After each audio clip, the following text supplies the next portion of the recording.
Assalamu alaikum warahmatullahi wabarakatuh. Hii pool inaenda kwa majenzi. Majenzi wameita maandamano. Wameita maandamano na hawataki kwenda maandamano. Wameharibia baba zao biashara. Wameharibia mandugu zao biashara na hawataki kwenda maandamano. Nao ndio wameita maandamano. Hivi imagine. Hao ndio wameita maandamano. Hawajaenda maandamano. Biashara zimesimama. Kama huwezi ita maandamano na ufanye maandamano, kwa nini unaita?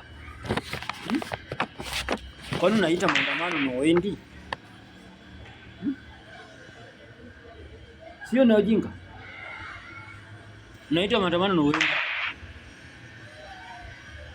Kama sio ujinga ni nini? Kama sio ujinga ni nini Gen Z?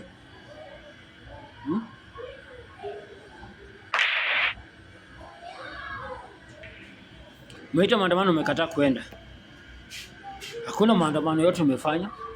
Hakuna chochote umefanya. Lakini umesimamisha biashara ya Kenya. Umekosea mama yako asiende biashara. Baba yako asiende biashara. Ndugu yako asiende biashara. Kwa sababu mimi najua majenzi hawana biashara.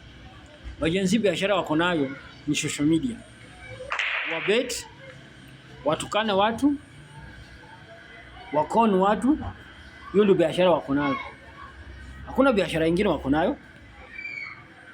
Hakuna jukumu yote wako nayo.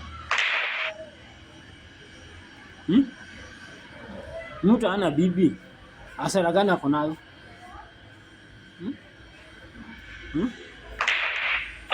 Hasara gani wako nayo? Mtu ana bibi wako na hasara gani?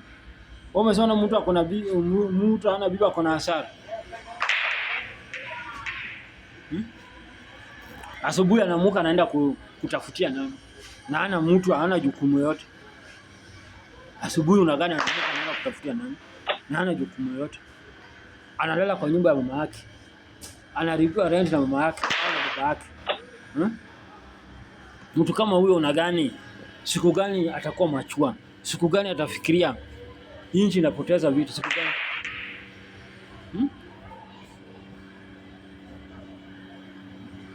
Siku gani? Hawa hakuna chochote wanajua. Kazi yao ni matusi tu. Kazi yao ni matusi, hakuna chochote wanajua. Unaweza kusema Gen Z hii wanajua, hii wameongea vizuri, hii anajua kuongea, hakuna.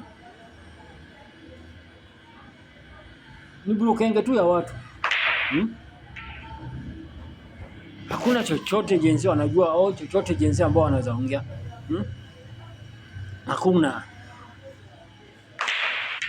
Hakuna hata kidogo.